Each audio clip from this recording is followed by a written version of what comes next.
Malam itu laut selatan lagi sepi. Tapi sepi yang bikin merinding. Angin kencang berhembus dari arah barat, dan suara ombak kedengeran kayak orang lagi marah, menghantam karang satu demi satu. Di desa nelayan kecil yang ada di pinggir pantai itu, suasana justru makin sunyi. Hanya terdengar suara pintu rumah kayu berderi terbawa angin. Sesekali anjing menggonggong tanpa alasan, lalu diam lagi. Warga desa udah biasa dengar cerita tentang Laut Selatan.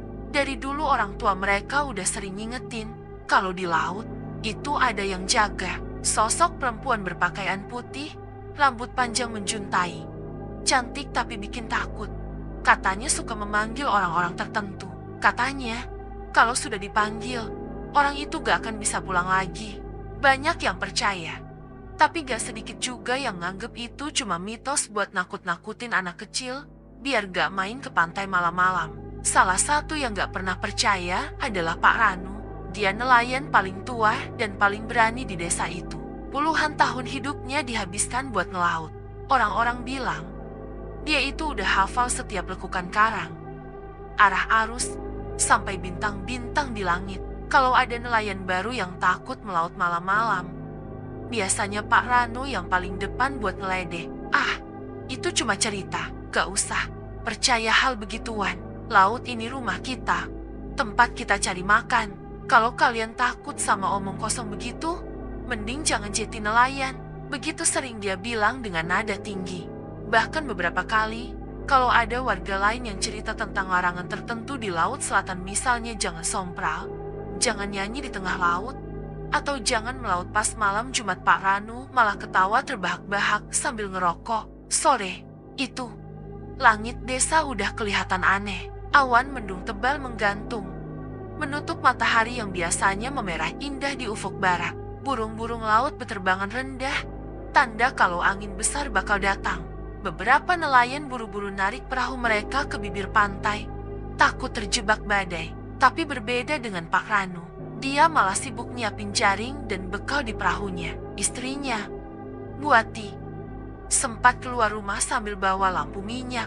Wajahnya cemas banget, matanya berkaca-kaca. Pak, jangan berangkat dulu, ombaknya lagi tinggi, anginnya kenceng, nanti aja besok pagi. Ya, pinta Buati dengan suara bergetar. Tapi Pak Ranu cuma ketawa kecil sambil mengangkat jaring. Tenang aja, Bu, aku udah biasa. Laut ini rumahku. Justru kalau aku berangkat sekarang, bisa dapat ikan banyak. Nelayan lain pada takut. Jeti yang punya rezeki ya aku. Buati masih mencoba menahan. Tapi aku punya firasat gak enak. Pak, sejak tadi aku dengar suara aneh di belakang rumah. Kayak ada yang bisik-bisik. Aku takut itu pertanda buruk. Pak, Ranu berhenti sebentar, menatap istrinya, lalu tersenyum tipis. Kamu terlalu banyak dengar cerita tetangga. Jangan khawatir, aku pulang sebelum subuh. Tanpa menunggu lagi, dia dorong perahunya ke laut. Ombak berkali-kali hampir bikin perahu itu oleng. Tapi Pak Ranu tetap mantap. Dari pinggir pantai, beberapa warga sempat melihat lampu kecil dari perahunya yang makin jauh. Namun anehnya, sekitar jam 7 malam, lampu itu tiba-tiba padam. Gelap, gak ada lagi cahaya di tengah laut. Beberapa nelayan yang kebetulan nongkrong di warung dekat pantai sempat saling pandang. Ada yang nyeletuk. Lampu perahunya Pak Ranu kok mati? Apa kena ombak ya? Tapi mereka akhirnya diam. Gak berani ngomong lebih jauh. Malam itu berjalan. Lama banget buat Buati. Dia duduk di depan rumah. Lampu minyak masih menyala. Matanya terus menatap ke arah laut. Sesekali dia berdoa, berharap suaminya pulang dengan selamat. Tapi hingga ayam berkokok menjelang subuh, perahu itu gak juga kelihatan. Pagi-pagi sekali, warga desa langsung ramah. Beberapa nelayan berinisiatif nyari perahu Pak Ranu.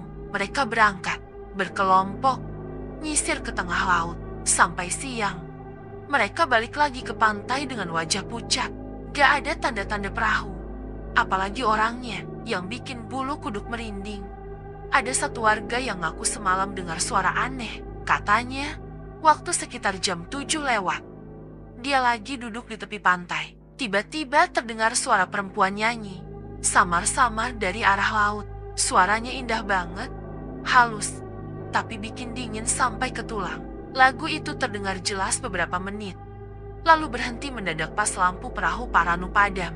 Orang itu awalnya mikir cuma halusinasi, tapi setelah tahu perahu Paranu gak balik, dia yakin suara itu bukan suara biasa. Kayak ada yang manggil, kayak ngajak seseorang masuk ke laut. Begitu pengakuannya sambil gemetar, warga lain langsung saling berbisik.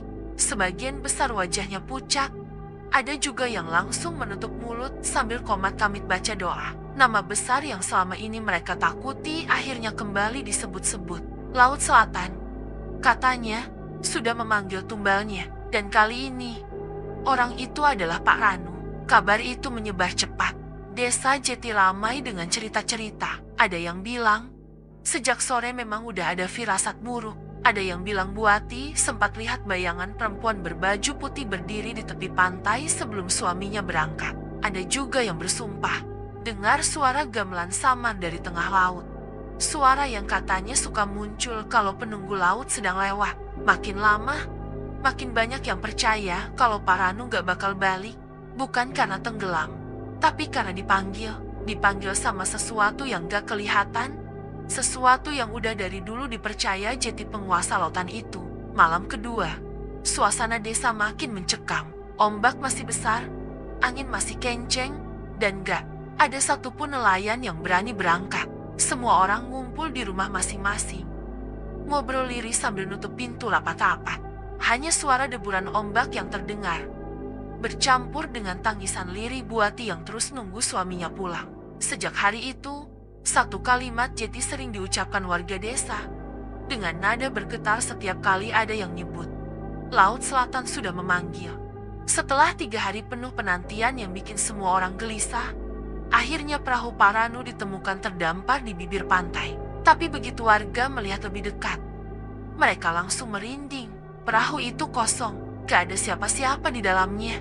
Jaring-jaring yang biasanya rapi tersusun kini sobek berantakan. Kayak habis ditarik paksa oleh sesuatu yang sangat besar. Papan kayu di bagian samping perahu penuh goresan.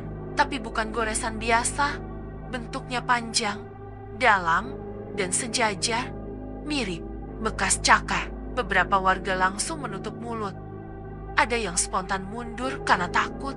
Seorang nelayan tua yang ikut menemukan perahu itu sampai gemetar dan bilang pelan, "Ini bukan goresan binatang laut biasa. Ini tanda orangnya udah diambil." Kabar itu cepat menyebar. Istri Pak Ranu, Buati, histeris begitu tahu perahu suaminya sudah ketemu, tapi tanpa suaminya.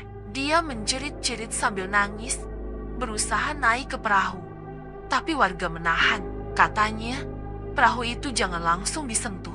Harus ada doa khusus dulu, biar gangguan dari laut gak ikut masuk ke desa. Beberapa orang pintar desa dipanggil. Mereka datang sambil bawa dupa, air doa, dan kembang 7 rupa. Dengan wajah serius, mereka melingkari perahu itu, baca mantra, lalu memercikan air ke setiap sudut kayu. Salah satu dari mereka kemudian bilang dengan suara pelan tapi tegas, kalau bekas goresan itu bukan sembarangan. Itu tanda kalau ada penjemput dari bawah laut. Warga yang ngumpul langsung heboh. Suara bisikan makin ramai, dan ketakutan jelas kelihatan di wajah mereka. Malam itu, suasana desa berubah jadi mencekam. Gak ada anak kecil yang berani keluar rumah. Lampu-lampu minyak dipasang lebih banyak dari biasanya, dan suara ombak dari pantai terdengar lebih keras dari malam-malam sebelumnya. Seolah lautan ikut mengamati. Di rumah Pak Ranu, keadaan jauh lebih menyeramkan. Sejak perahu itu ditemukan, gangguan aneh mulai sering muncul. Buati beberapa kali bilang kalau dia dengar suara langkah kaki di depan rumahnya. Langkah pelan seperti orang habis basah kuyup jalan sambil nyeret kaki. Suaranya jelas banget, sampai papan kayu di teras berderit. Tapi setiap kali pintu dibuka, gak ada siapa-siapa di luar. Hanya angin malam yang dingin menerpa wajah, bikin bulu kuduk berdiri. Kadang ketukan pintu terdengar 3 kali. Pelan tapi berat, seakan ada tangan besar yang memaksa. Buati pernah nekat buka cepat-cepat, berharap itu suaminya pulang. Tapi yang ada cuma gelap dan suara laut dari kejauhan. Hanya itu, gak ada orang. Malah hawa dingin masuk ke dalam rumah sampai anak-anaknya menggigil tanpa alasan. Anak bungsunya, yang masih berumur 9 tahun, suatu malam tiba-tiba nangis keras-keras. Katanya dia lihat ayahnya berdiri di belakang rumah. Sosoknya basah, kuyup, bajunya nempel di badan, rambutnya meneteskan air. Tapi matanya kosong, hitam legam, tanpa sorotan. Si anak sempat teriak memanggil. Tapi begitu Buati lari ke belakang, yang dilihat cuma halaman gelap, basah, dan sepi. Gak ada siapa-siapa di sana. Gangguan itu bikin warga desa tambah yakin kalau yang hilang itu bukan sekadar kecelakaan di laut. Mereka percaya kalau Pak Ranu memang dipanggil, diambil sama sesuatu dari laut selatan. Orang-orang jadi takut buat main ke rumah Buati malam-malam. Ada yang bilang rumah itu udah mulai ditempelin arwah. Jeti lebih baik dijauhi sementara. Desa Jeti heboh. Orang-orang mulai cerita pengalaman masing-masing. Ada yang bilang kalau lewat dekat rumah Pak Ranu malam hari, mereka suka dengar suara orang nangis lirih dari dalam. Padahal Buati lagi tidur dengan anak-anaknya. Ada juga yang ngaku lihat bayangan basah berjalan menuju pantai. Tapi begitu dikejar, hilang begitu aja. Seorang nenek tua bahkan bilang dia bermimpi ketemu Pak Ranu. Dalam mimpinya, Pak Ranu duduk di atas karang.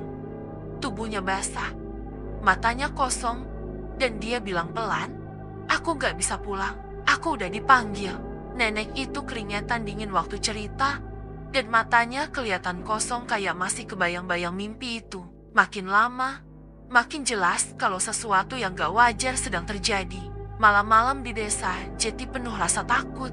Warga yang biasanya suka kumpul di warung kopi, ngobrol sambil dengerin suara ombak, kini memilih cepat-cepat masuk rumah.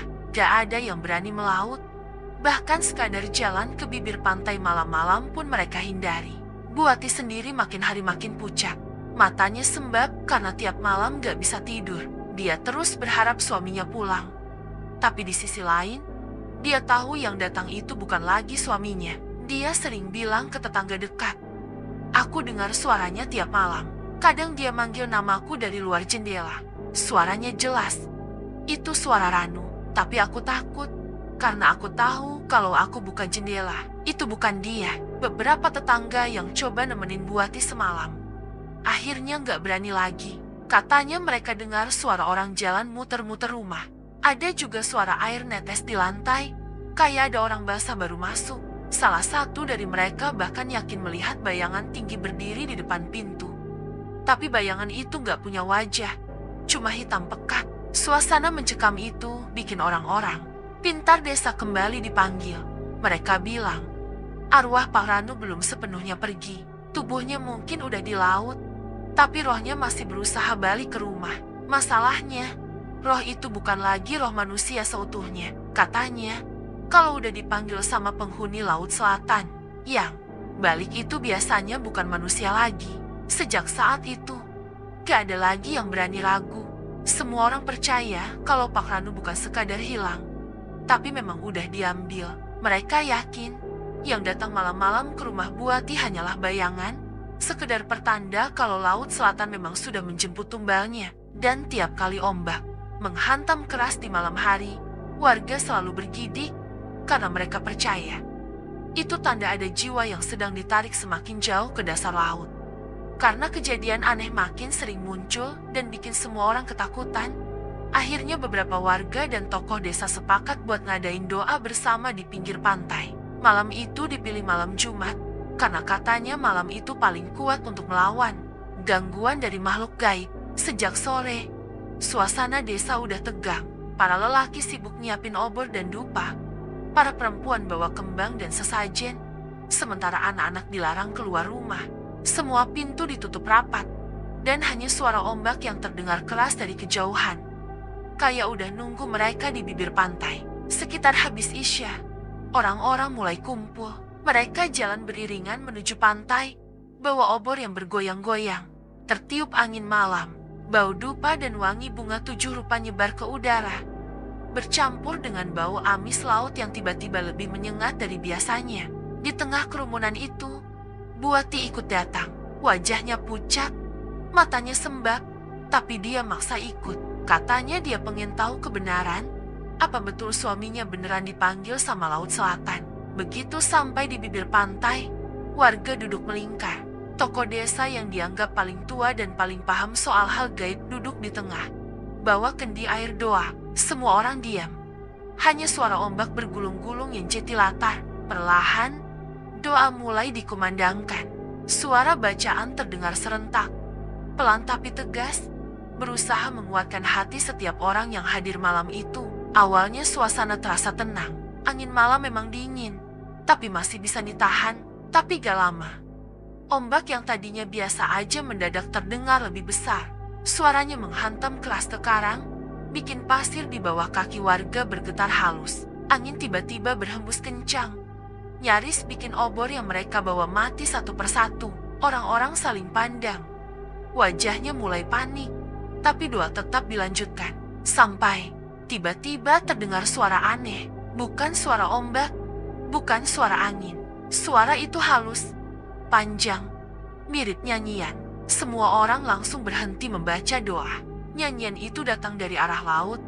Suaranya begitu indah, tapi bikin dada sesak.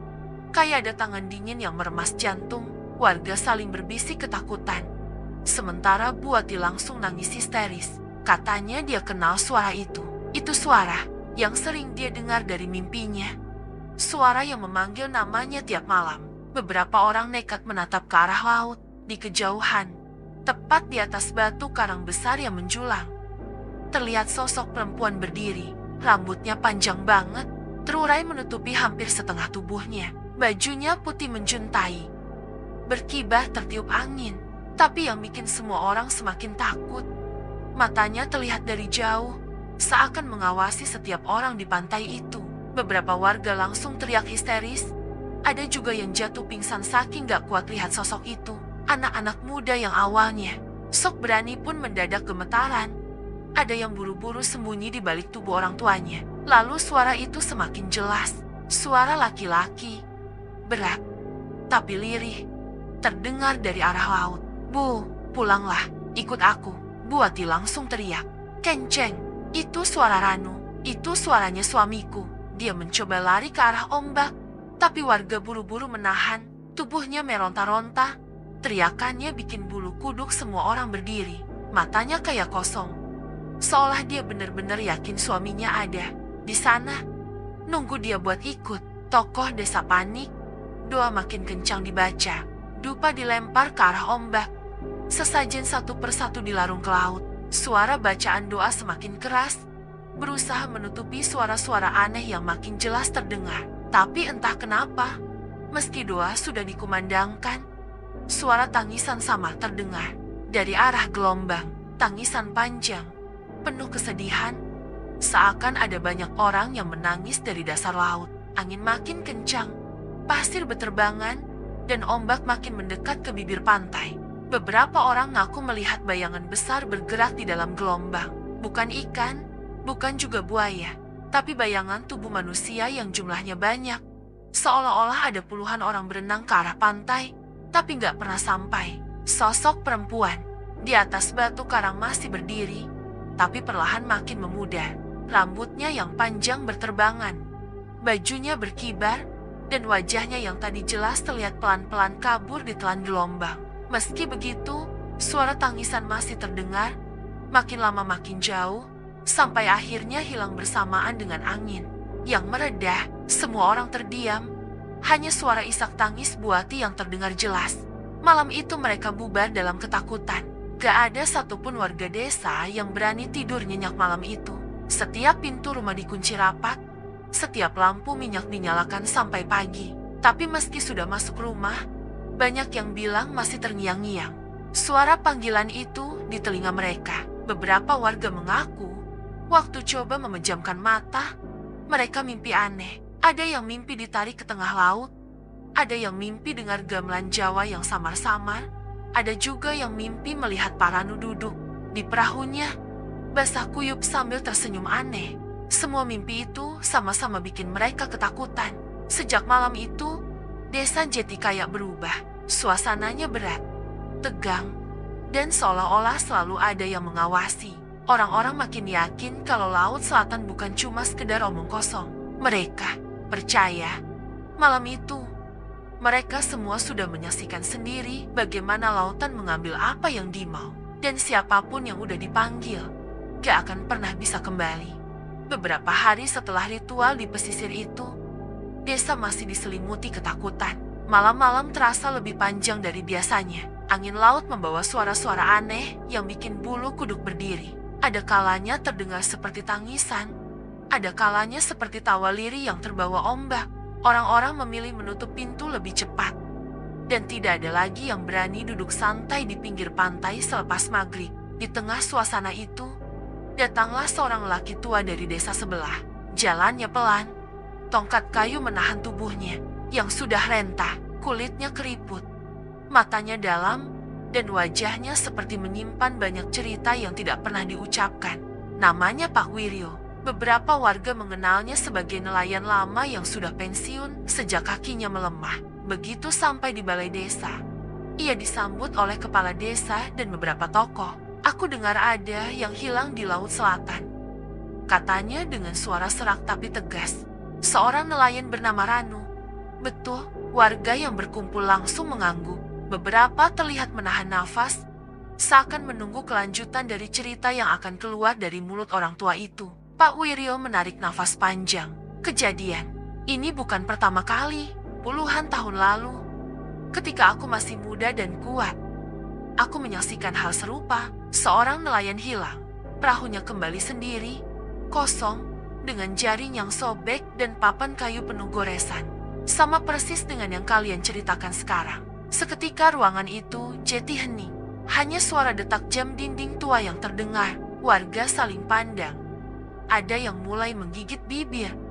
Ada yang meremas tangan, takut tapi penasaran. Waktu itu, lanjut Pak Wiryo, orang yang hilang bernama Sarman. Dia terkenal keras kepala, tak pernah percaya pada larangan yang sudah diwariskan turun-temurun. Dia sering mengejek teman-temannya kalau ada yang bicara tentang penunggu Laut Selatan. Katanya, laut itu hanya air dan ikan, tak lebih. Pak Wiryo berhenti sejenak, menatap wajah-wajah di hadapannya. Tapi ternyata, laut itu bukan sekadar laut. Ada sesuatu yang menunggu, ada yang meminta. Istri Pak Ranu, yang sejak awal duduk di sudut ruangan dengan mata sembab, langsung menundukkan wajahnya. Tangis kecil terdengar.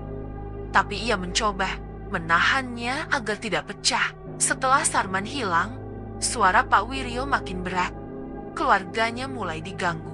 Sama seperti sekarang, ada suara langkah basah di depan rumah, suara ketukan pintu, dan kadang terlihat sosoknya kembali, basah kuyup, dengan mata kosong. Semua itu adalah tanda bahwa dia sudah tidak lagi menjadi manusia, tapi sudah diambil.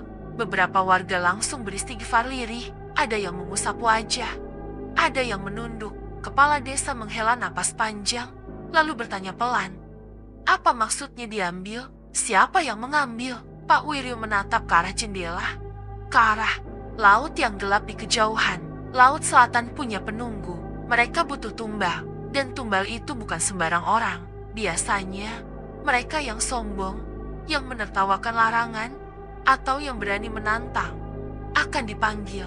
Sekali suara itu terdengar, sekali cahaya perahu padam, tak ada jalan kembali. Kata-kata itu membuat udara di balai desa semakin berat.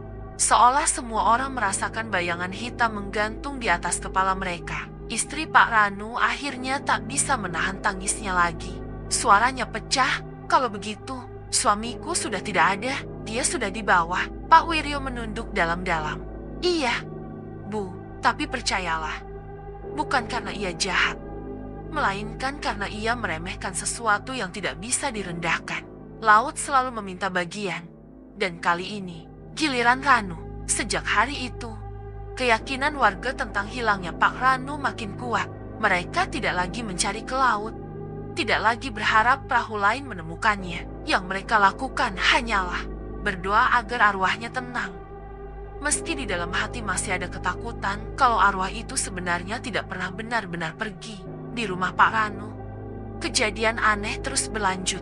Suatu malam, istrinya terbangun karena mencium bau amis yang sangat kuat, seperti darah bercampur garam. Saat membuka mata, Ia melihat pintu kamar terbuka sedikit, dan dari celah pintu itu, terlihat bayangan seseorang berdiri. Tubuhnya basah, kuyup, air menetes ke lantai kayu, menimbulkan bunyi ces, ces, ces yang teratur.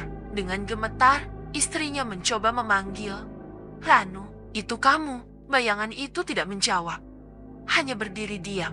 Tapi ketika angin berhembus dari jendela, pintu terbuka lebih lebar, dan sosok itu hilang begitu saja. Yang tersisa hanya lantai basah. Jejak kaki yang berakhir di tengah ruangan lalu menghilang. Anak mereka juga beberapa kali mengaku melihat ayahnya duduk di kursi ruang tamu, tapi matanya kosong, tidak berkedip, dan mulutnya terbuka seperti ingin mengatakan sesuatu, tapi tidak ada suara yang keluar. Begitu ibunya datang, sosok itu lenyap. Cerita-cerita ini makin menyebar. Setiap kali ada warga yang lewat depan rumah Pak Ranu, selalu saja terdengar suara kursi bergeser, suara sandal basah menyerap, atau samar-samar bau amis yang menempel di hidung. Beberapa orang sampai memilih memutar jalan lebih jauh agar tidak lewat depan rumah itu saat malam. Kabar pun terus berkembang. Ada yang bilang, jika seseorang menertawakan larangan Laut Selatan, maka suaranya akan terdengar memanggil dari ombak suatu malam. Ada juga yang percaya kalau suara nyanyian perempuan yang terdengar di laut adalah pertanda bahwa seseorang sedang dipilih.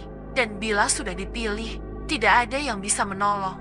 Istri Pak Ranu akhirnya pasrah. Setiap malam, ia duduk di depan rumah sambil memeluk sarung suaminya yang terakhir dipakai. Air matanya sudah kering, tapi hatinya masih menjerit. Sesekali ia merasa angin laut berhembus membawa suara suaminya yang memanggil pelan, "Bu, ikut aku." Namun ia tahu, itu bukan lagi suara Ranu yang ia kenal. Itu hanyalah panggilan dari dunia lain.